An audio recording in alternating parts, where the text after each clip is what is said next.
થાય. દિવ્યમાં નિત્યમાં ફેર હું તમે કયો ઘનશ્યામભાઈ, તમે કયો દિવ્ય કોને કહેવાય, નિત્ય કોને કહેવાય? બોલું રાખો. ભગવાનની ઉપાસના કરતા કરતા માયિક ઇન્દ્રિયો છે તે દિવ્ય ભાવને પામી જાય છે, એટલે ભગવાનને વિશેષપણે ઓળખી શકે એવું થઈ શકે. દિવ્યતાનો ને નિત્યતાનો ડિફરન્સ હું એમ કહું છું, તમને હું સમજાણું? ભગવાનનો સંબંધ કાનજી ભગત કયો.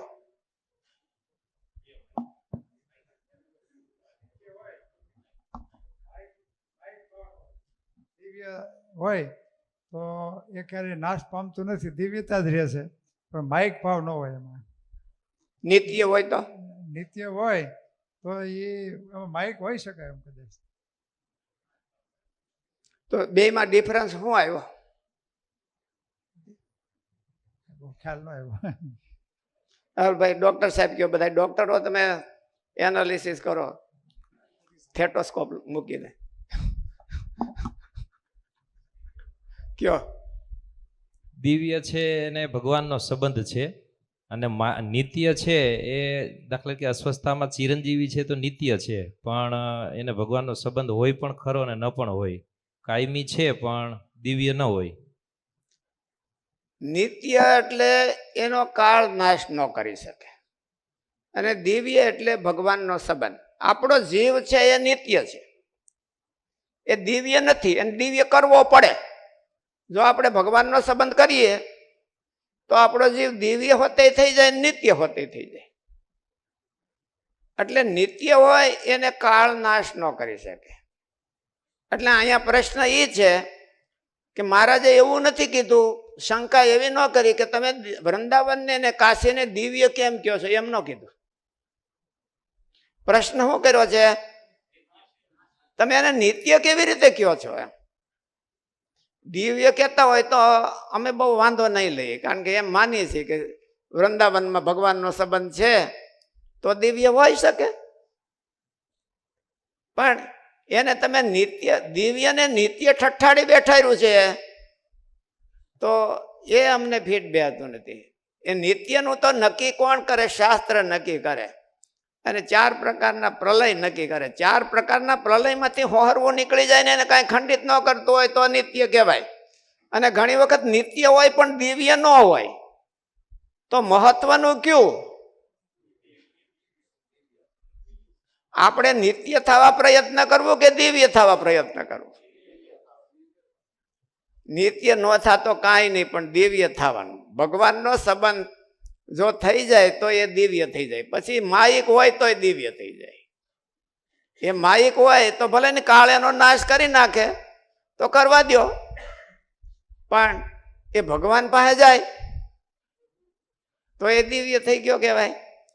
એટલે ભગવાનનો સંબંધ છે, દિવ્ય વસ્તુનો સંબંધ છે, એ માણસને દિવ્ય કરે છે. અને કાળ જો એને ન અડી શકતો હોય તો એ નિત્ય કહેવાય. એટલે મહારાજનો પ્રશ્ન છે કે વૃંદાવન ને કાશી, એટલે આપણે એને આપણા માટે શું લઈએ કે ભાઈ આપણે એવો દાવો કરી કે ભાઈ વરતાલ કે ગઢડાનો નાશ થતો નથી, તો આપણી મૂર્ખતા કહેવાય. એમ મહારાજે પારકાને કીધું એ આપણે ઘરે આવે. પણ એનો અર્થ એવો નહીં કે નિત્યતાનું ખંડન કર્યું એટલે દિવ્યતાનું પણ ખંડન થઈ જાય, એવું નથી અર્થ.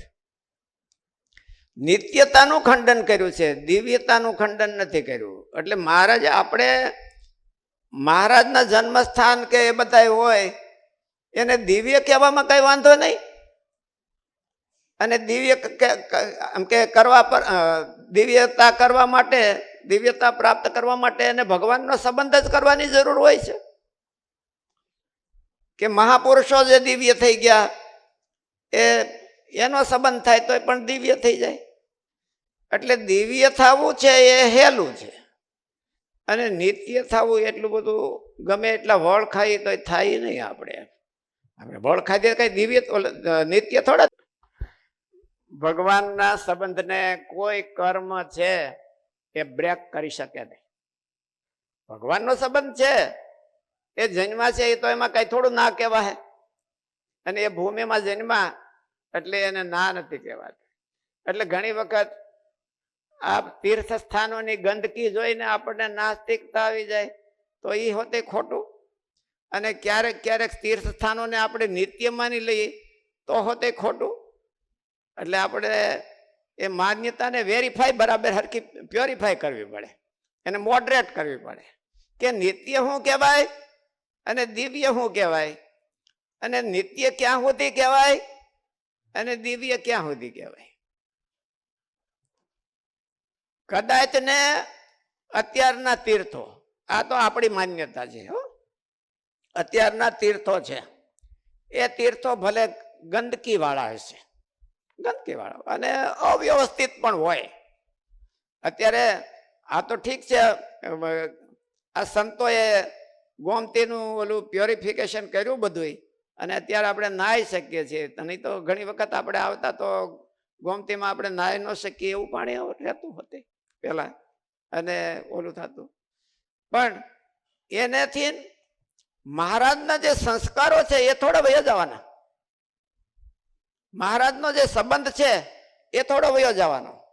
એટલે માણસોને જોઈને, પરિસ્થિતિને જોઈને આપણા મનમાં તીર્થમાં નાસ્તિકતા આવે તો એ આપણે ભૂલ કરીએ છીએ.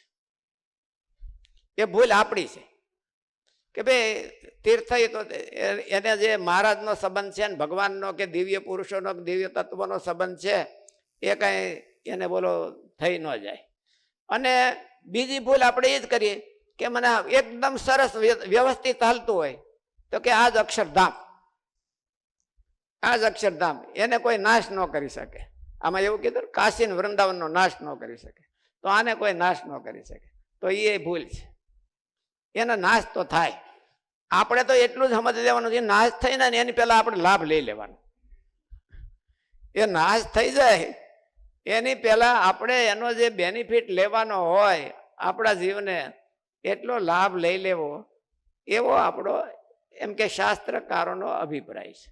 અને એમ કરે તો જ એનો બેનિફિટ એને મળ્યો કહેવાય.